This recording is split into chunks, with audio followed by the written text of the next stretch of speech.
He is our guest on Jab We Met Today. मंजिल एक अन्य मार्ग है, कितने दूर कितने पास। कार्रवाई और सुनवाई वाली सरकार जब तक जनता को नहीं मिलेगा तब तक बिहार आगे नहीं बढ़ सकता। अगर तेजस्वी यादव से सवाल पूछना चाहोगे तो क्या पूछोगे? रोजगार का रोड मैप देते हैं, कानून व्यवस्था का गारंटी है। अगर सत्ता आता है तो सबसे पहले एजुकेशन में सुधार किया जाए। जब वोट दोगी तो सवाल पूछ सकती हो, पूछो क्या सवाल पूछना चाहोगे? कोई सवाल पूछेंगे मुद्दे का, रोजगार देने का, और कोई सवाल पूछ सकते हैं उन्हें। मेरे पास विल पावर है, विजन है, रीजन है, तो असंभव को तेजस्वी ने संभव बनाया। आपको लगता है नीतीश की सरकार सही है? हमको तो वही सही लगते हैं, वही सही लगते हैं। कि Nitish Kumar direct benefit transfer का अनाउंसमेंट कर चुके हैं, उसका तोड़ क्या है? तेजस्वी उसको काउंटर कैसे करेंगे? क्या वोट चोरी इस चुनाव का मुद्दा है? जनता के राइट्स को अगर आप छीनेगा तो हम चुप नहीं बैठेंगे। प्रधानमंत्री नरेंद्र मोदी और होम मिनिस्टर अमित शाह इनफिल्ट्रेटर्स का इशू उठा रहे हैं। केवल चुनाव मुद्दे क्यों बनाना चाह रहे हो आप इसको? आप समझ गए होंगे जंगल राज की बात है। 2005, 10, 15, 20, 25 हो गया, एक ही बात, एक ही रंग। बंदी पर आपकी क्या नीति होगी? क्योंकि प्रशांत किशोर बोल रहे हैं कि अगर उनकी सत्ता बनेगी तो पहले कैबिनेट में बंद कर। गांधी जी का फोटो तो इस्तेमाल करते हैं लेकिन उनके विचार पे नहीं चलते। महागठबंधन का आप चेहरा है, ये अंडरस्टूड है, लेकिन फॉर्मल अनाउंसमेंट में क्या दें? ये पूछ रही है कि सीएम कौन होगा। चलो जरा हाथ उठा करके दिखा दीजिए।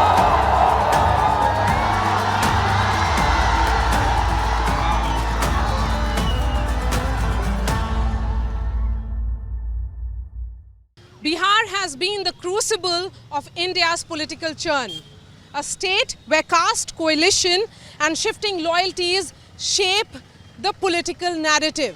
And at the center of this churn stands a young leader.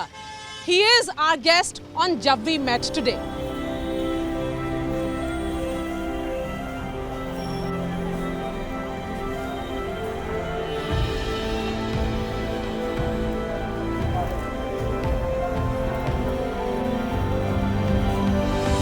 How should I introduce Tejasvi Yadav? He is the only politician in India today whose both parents, Rabdi Devi and Lalu Yadav, were chief ministers of Bihar, had served as chief ministers of Bihar much before he entered politics. So many would say it's a legacy that can prove advantageous or disadvantageous. Tejasvi sees this as a mixed bag. And that's why we say that it's a burden of legacy, but Tejasvi today is yearning for change.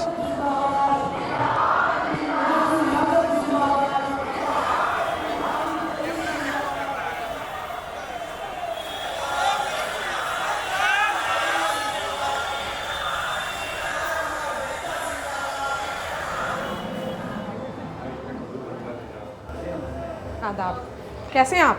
नमस्कार। नमस्कार। नमस्ते। लालू जी कैसे? बस बढ़िया बढ़िया। बच्चे miss कर रहे हैं और हम भी मिस कर रहे हैं उनको। बिहार की राजनीति को नया तेवर दे रहे हैं तेजस्वी यादव और उम्मीद कर रहे हैं कि सड़क पर उतर करके बिहार की जनता से सत्ता का अधिकार मांग रहे हैं।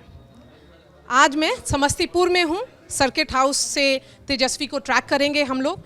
तेजस्वी, वैशाली में यात्रा ख़त्म होगी, मंजिल एक अन्य मार्ग है, कितने दूर कितने पास? देखिए, मंजिल जो है बिहार बनाने का है, और जब तक बिहार को हम लोग नहीं बना लेते, पढ़ाई, दवाई, कमाई, सिंचाई, कार्रवाई और सुनवाई वाली सरकार जब तक जनता को नहीं मिलेगा तब तक बिहार आगे नहीं बढ़ सकता, और जब तक बिहार आगे नहीं बढ़ेगा देश आगे नहीं बढ़ सकता। आप देखिएगा 20 साल से जो पुरानी जो सरकार है एनडीए की जो चल रही है, नीति आयोग की रिपोर्ट में सबसे गरीब राज्य बिहार है, सबसे ज़्यादा बेरोजगारी बिहार में है, पलायन सबसे ज़्यादा है, प्रति व्यक्ति आय सबसे कम बिहार में, निवेश सबसे कम, किसानों का जो आय है वो सबसे कम पूरे बिहार में। ना इंडस्ट्री है, ना कारखाने हैं, ना उद्योग है, ना धंधे हैं, शुगर मिल, जूट मिल बंद है, फूड प्रोसेसिंग यूनिट्स नहीं है, एग्रो बेस्ड इंडस्ट्री नहीं है बिहार में, टूरिज़्म जिस प्रकार से होना चाहिए, ज्ञान और मोक्ष की धरती है बिहार, उस हिसाब से टूरिज़्म नहीं है, खेल कूद की कोई व्यवस्था नहीं है खिलाड़ियों के लिए। तो हम लोग चाहते हैं एक बेहतर बिहार बनाने का।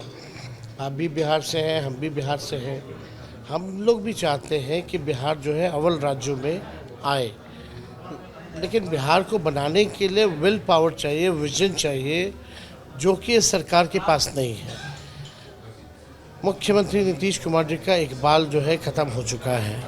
यहाँ भ्रष्टाचार, चाहे ब्लॉक चले जाइए, थाने चले जाइए, भ्रष्टाचार ही भ्रष्टाचार है। अपराध बढ़ता जा रहा है लगातार, और मेरा मानना है कि जब तक आप अपराध मुक्त बिहार नहीं बनाइएगा, जब तक अच्छी पावर की व्यवस्था नहीं कीजिएगा, तब तक जो है इंडस्ट्री, कारखाने नहीं लगेंगे, उद्योग धंधे नहीं लगेंगे। तो हमारा प्राइमरी जो फोकस होगा, अपराध मुक्त बिहार बने और यहाँ बिजली की पर्याप्त व्यवस्था हो। अभी देश भर में सबसे महंगा बिजली जो है सबसे गरीब राज्य ले रहा है। आप समझ सकते हैं कि कितना अंतर है, क्योंकि हम खुद का बिजली जो उत्पादन करना चाहिए वो नहीं कर पाते। हम खरीदते हैं, महंगा खरीदते हैं, महंगा देते हैं लोगों को। तो हमारी कोशिश है इन इंफ्रास्ट्रक्चरों पे जो है वो काम किया जाए। पॉलिटिक्स है, ठीक है, जनता मालिक है, जनता को ही चुनना है सरकार। लोकतंत्र में यही व्यवस्था है। तेजस्वी, 2020 में आपने रोज़गार की बात की। 2020 में आप फिनिशिंग लाइन तक पहुंच गए थे, कुछ सीट से पिछड़ गए। 2020 से 2025 में क्या बदल गया? देखिए, 2020 में आप कह सकते हैं पिछड़े नहीं थे, कुछ सीटें रह गई थी जो कि वोट चोरी नहीं बल्कि सीटें चोरी कर ली गई थी। आपने भी देखा था, पूरा चुनाव फॉलो किया था। रात के अंधेरे में 1 बजे काउंटिंग रोकी गई, एक बार नहीं कई बार रोकी गई। खैर वो बात जो हो गई, लेकिन इस बार लोग जो है चाहते हैं बदलाव हो, और जनता ने मूड बना लिया है। अब खटारा सरकार जो विजनलेस हम कह सकते हैं, आप देखिएगा, आपने जैसा कहा नौकरी की हमने बात की, अभी भी हम कर रहे हैं। हमेशा बेरोज़गारी की बात हम करते हैं, नौकरी की बात करते हैं, और जब मौका मिला तो 5 लाख लोगों को सरकारी नौकरी भी दिया, 3.5 लाख नौकरियां प्रक्रियाधीन भी कराई, 4.5 लाख नियोजित शिक्षकों को राजकीय कर्मी का भी दर्जा दिया। राह हमने दिखाई, उसी राह पे नीतीश जी चल रहे हैं, और आज बात वो कर रहे हैं 1 करोड़ की, जो उस समय कहते थे असंभव है। तो असंभव को तेजस्वी ने संभव बनाया। तेजस्वी जी, सवाल ये है कि Nitish Kumar direct benefit transfer का अनाउंसमेंट कर चुके हैं महिलाओं के लिए, बेरोज़गार युवाओं के लिए, और इतने सारे पैसे के स्कीम्स अनाउंस हो रही हैं। उसका तोड़ क्या है? तेजस्वी उसको काउंटर कैसे करेंगे? ये 2 चीज़ें हैं।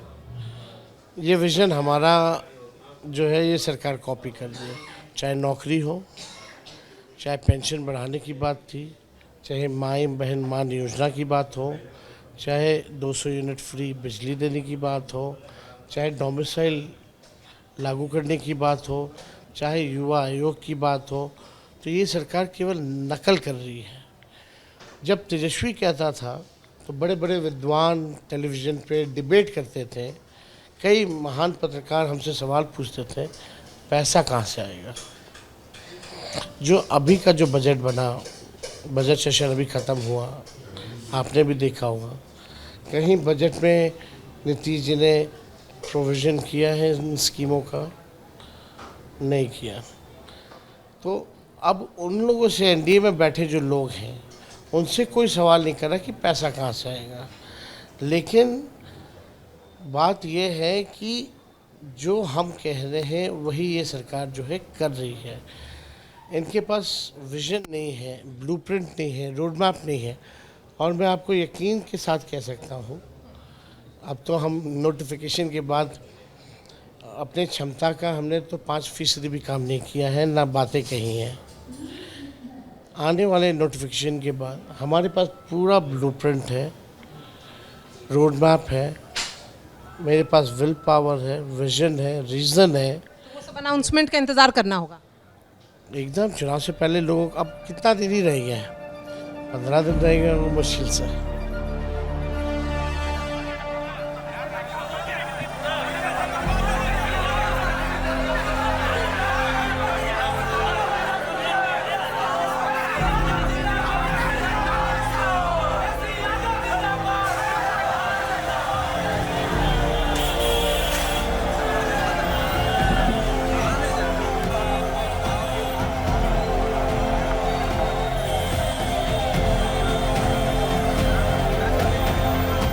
राहुल गांधी के साथ आपने यात्रा की, बहुत अग्रेसिवली शामिल रहे, उसके बाद ये यात्रा आरजेडी की क्यों?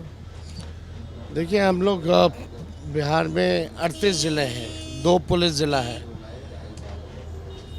हम लोगों ने जो यात्रा किया था इससे पहले, वोटर अधिकार यात्रा, वो 20 से 25 डिस्ट्रिक्ट में किया था। बाकी के जो डिस्ट्रिक्ट जो छूटे हुए थे, लोगों की उम्मीद थी कि इन जिलों में भी आए, लेकिन वो हो नहीं पाया था। तो जो बचे हुए हैं उन जिलों को जो है हम लोग कवर कर रहे हैं। तो लोगों की अपेक्षाएं भी थी कि उनसे आकर के संवाद भी किया जाए। तो ये तो सिलसिला चलता रहेगा। देखिए, अब चुनाव में कम दिन रह गए हैं। अलायंस के रूप में भी हम निकलते हैं और इंडिविजुअल पार्टी के भी कार्यक्रम होते हैं, दोनों ही कार्यक्रम करना पड़ता है। उस यात्रा में वोट चोरी मेन मुद्दा था, ये बिहार अधिकार यात्रा है, क्या फर्क है? और मैं ये भी जानना चाहूंगी, क्या वोट चोरी इस चुनाव का मुद्दा है, महागठबंधन के लिए वो एजेंडा है? वोट चोरी आप समझिए, एसआईआर का जो इशू था, हम लोगों ने एसआईआर का विरोध नहीं किया। उसकी जो प्रक्रिया थी, टाइमिंग्स, डॉक्यूमेंट्स, या जो बाहर जो बिहारी पलायन करके रहते हैं, इन 3-4 चीज़ों को लेकर के हम लोगों ने सवाल पूछे थे। सवाल का जवाब नहीं मिला तो हम लोग कोर्ट गए। हम लोगों ने विधानसभा में, पार्लियामेंट्स में अब इस इशू को जो है उठाया। देखिए, लोकतंत्र में बिहार लोकतंत्र की जननी है, वहाँ से लोकतंत्र को नहीं ख़त्म किया जा सकता। आप वोटर्स के नाम काट रहे हैं और जिस हिसाब से कोई भी गाइडलाइन इलेक्शन कमीशन दे रही थी, ग्राउंड पे इम्प्लीमेंटेशन नहीं हो रहा था। जो बीएलओज थे वो खुद ही फॉर्म भर रहे हैं, खुद ही अंगूठा लगा रहे हैं, खुद ही साइन कर रहे हैं, खुद ही अपलोड कर रहे हैं। तो लोगों में बड़ा कन्फ्यूजन था। और हम धन्यवाद देते हैं, अगर हम लोग यात्रा नहीं करते, लोगों के बीच नहीं जाते, तो इलेक्शन कमीशन पे प्रेशर नहीं रहता। दूसरी बात, सुप्रीम कोर्ट ने हमारी सारी बातों को माना है, इलेक्शन कमीशन को फटकार भी लगाई है। अब एसआईआर कहीं भी होगा, किसी भी राज्य में होगा, तो अब आधार एज ए डॉक्यूमेंट होगा, जिससे वोटर लिस्ट में वोटर अपना नाम जुड़वा सकता है। तो और जो ट्रांसपेरेंसी जो थी, चुनाव आयोग छुपा क्यों रहा था, तो सुप्रीम कोर्ट ने ये भी बताया कि जो 65 लाख लोगों के नाम जो कटे हैं, उन लोगों का नाम जो है डिक्लेयर कीजिए, रीज़न के साथ बताइए और बूथ वाइज बताइए और एडवर्टाइज कीजिए।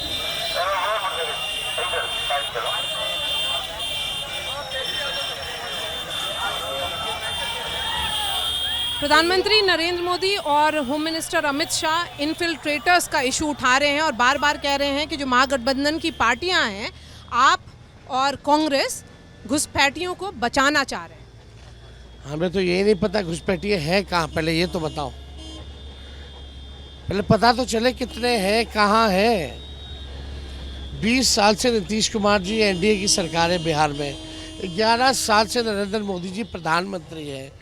अगर घुसपैठिया आया है तो आपकी जिम्मेदारी है रोकना, आप कुछ नहीं कर रहे थे। किसकी रिस्पॉन्सिबिलिटी है घुसपैठी को रोकने का? यानी वो तो अपनी नाकामियाँ गिना रहे। अगर घुसपैठिया आए हैं तो बताएं ना कहाँ है, कौन है, इसकी भी तो बात करनी चाहिए। और इलेक्शन कमीशन ने एफिडेविट में सुप्रीम कोर्ट में दिया है कि कहीं कोई घुसपैठी का जिक्र ही नहीं है। तो ये प्रधानमंत्री जी के पास आंकड़े कहाँ से आए? ये क्यों बोल रहे हैं? झारखंड में भी ये इशू लेके गए थे। अगर घुसपैठिया आया, कौन है घुसपैठिया? वही तो, we don't know who is घुसपैठिया ना। I want to know from the prime minister who is घुसपैठिया, कौन है भाई, और किसकी रिस्पॉन्सिबिलिटी थी रोकने की? और अभी भी बाहर अगर करना है तो करो ना, केवल भाषणों में क्यों, केवल चुनाव मुद्दे क्यों बनाना चाह रहे हो आप इसको? ये तो आपकी ड्यूटी है, यानी आप अपनी ड्यूटी अच्छे से नहीं निभा रहे। आप सही में ईमानदार चौकीदार नहीं हो, बेईमान चौकीदार हो। ये कह रहे हैं प्रधानमंत्री अपने आप को।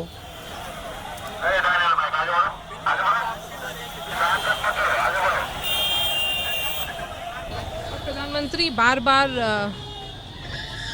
20 साल पहले बात उठाते हैं। महिलाएं अगर नीतीश कुमार के साथ खड़ी हैं तेजस्वी, तो वो मुद्दा आपके लिए क्या एक बैगेज है? आप समझ गए होंगे जंगल राज की बात हो रही। 2005, 10, 15, 20, 25 हो गया, एक ही बात, एक ही रट। अभी हाल में एक गुंडा जो मंत्री है, उसने एक पत्रकार की पिटाई की। अगर वो हमारे राज में हुआ होता तो जंगल राज। एक बच्ची 11 साल की रेप किया गया, गैंग रेप हुआ, पीएमसीएच में 4 घंटे तक बेड नहीं मिली। हमारे राज में होता तो जंगल राज। मेरे घर के बाहर 4-4 राउंड गोलियां पड़ी, मुख्यमंत्री आवास के बाहर गोलियां पड़ रही है, सचिवालय के सामने गोलियां चल रही हैं, रोडों पर दिन दहाड़े। हमारे राज में होता तो गुंडा राज। मोकामा बाढ़ में AK-47 चल रहे हैं, हमारे राज में होता तो गुंडा राज।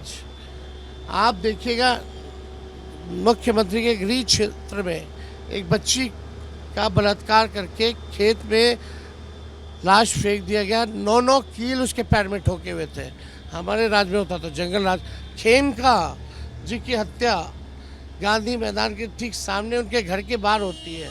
तेजस्वी, यही सवाल है, घुस के गोली मारी गई। तो यही सवाल है कि SIR का जब तक मुद्दा नहीं उठा था तब तक वो आपका टॉकिंग पॉइंट था। हर बार जब भी कुछ घटना हो रही थी, सारी नेशनल मीडिया भी कवर कर रही थी, लेकिन क्या आप भी इशू से भटक गए? अगर आप लॉ एंड ऑर्डर उठा रहे थे तो सब लोग, ये बिहार की जनता भी सुन रही थी। देखिए, हमारी ड्यूटी है, लोकतंत्र में मालिक जनता है, और जनता के राइट्स को अगर आप छीनेगा तो हम चुप नहीं बैठेंगे। लेकिन आप उसके बाद भी, उस समय भी आप देखें तो हम हमेशा बुलेटिन जारी करते हैं, इन जिलों में ये हुआ, उन जिलों में ये हुआ। You can go through my social media handle, आपको मिल जाएगा वो सारी चीज़ें। और हर जगह हम ये कह रहे हैं, अपराध बिहार में बढ़ गया है, चरम पर है। अपराधी विजय और सम्राट हो गए बिहार में। तो ये क्या इलेक्शन का इशू है? नए नए कानून बनाए जा रहे हैं अपराधियों को जेल से बाहर निकाल के एक पॉलिटिकल पार्टी को फायदा पहुंचाने के लिए। तो इस बार ये इशू है, आप भी बोल रहे हैं जंगल राज है। एकदम माहौल देखिए। महिला सुरक्षा, मुख्य महिला, एक दिन बताइए जब बिहार में रेप ना हो रहा हो, एक दिन बताइए। आज की हम खबर आप चाहें तो हम आपको दे सकते हैं किस जिले में आज क्या हुआ। लेकिन ये मुद्दा है, बढ़ता भ्रष्टाचार मुद्दा है। ये प्रशासन में कुछ ऐसे ब्यूरोक्रेट्स हैं जो रिटायर्ड है, जिनका रैकेट है, नीतीश जी के हेल्थ का फ़ायदा उठा करके वो अपना बिहार की तिजोरी से अपना तिजोरी भर रहे हैं। एक रैकेट है। हमारी लड़ाई नीतीश जी या किसी से नहीं, हमारी लड़ाई भ्रष्ट अधिकारियों के खिलाफ है। वो लड़ रहे हैं हमारे खिलाफ। कुछ ऐसे जदयू के कुछ नेता हैं जिनका मन बीजेपी में है, एक टीम बनी हुई है, उनको लगता है सत्ता परिवर्तन होगा तो उनका सारा भांडा फोड़ होगा और उनकी सारी दुकानदारी बंद होगी।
तेजस्वी यादव नाम की कलम आप बांट रहे हैं, क्या मकसद है?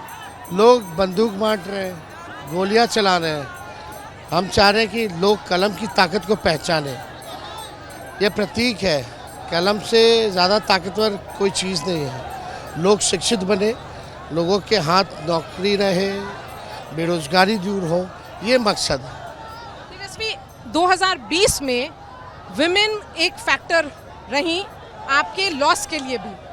2005 से देखा जाए तो नीतीश कुमार ने महिलाओं के लिए बहुत अनाउंसमेंट किया है, वन आफ्टर द अदर, और इस बार भी डायरेक्ट बेनिफिट ट्रांसफर में महिला उनकी टॉप प्रायोरिटी है।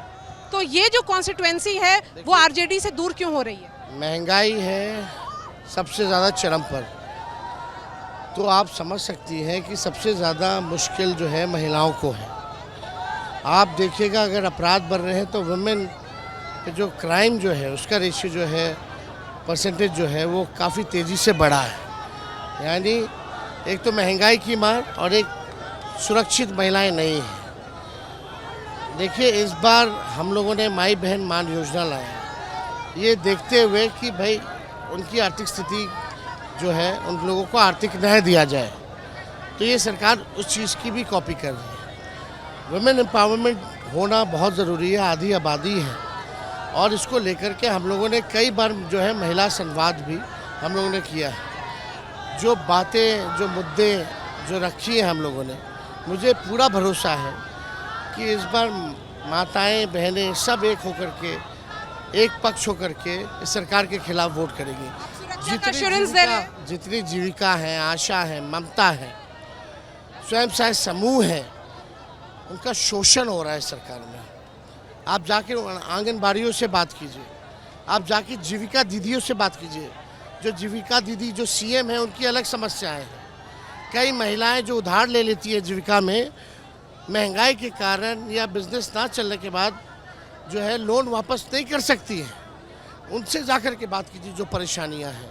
तो इनकी स्कीम तो है, केवल अपने पॉलिटिकल कैडर बना करके ये चाहते हैं कि काम किया जाए, लेकिन उन जनसमूह की जो समस्या है उसका समाधान ये लोग नहीं कर रहे हैं।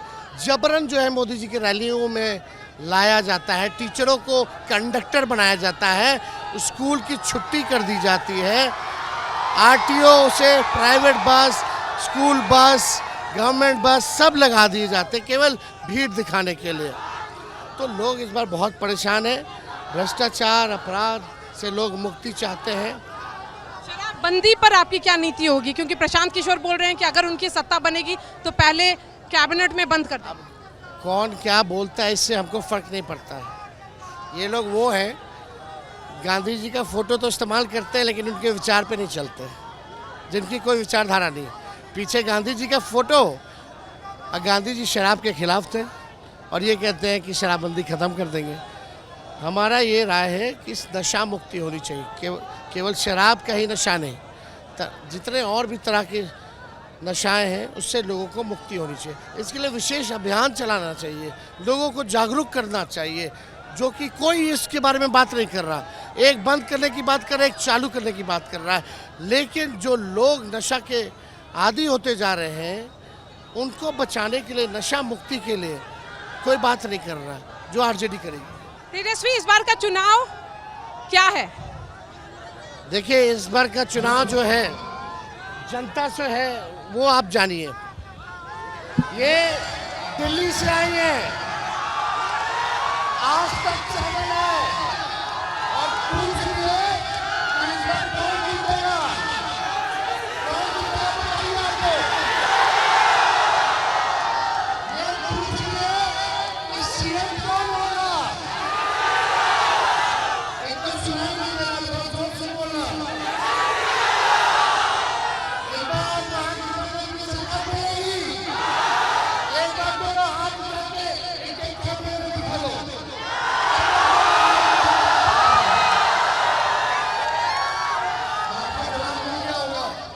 तेजस्वी, लेकिन महागठबंधन ने फॉर्मली क्यों नहीं अनाउंस किया? 5-10 दिन बाद हो जाएगा। तो जब आप राहुल गांधी के साथ यात्रा में थे, आपने बार बार बोला कि महागठबंधन का आप चेहरा हैं, ये अंडरस्टूड है, लेकिन फॉर्मल अनाउंसमेंट में क्या दे? समय पे हो जाएगा।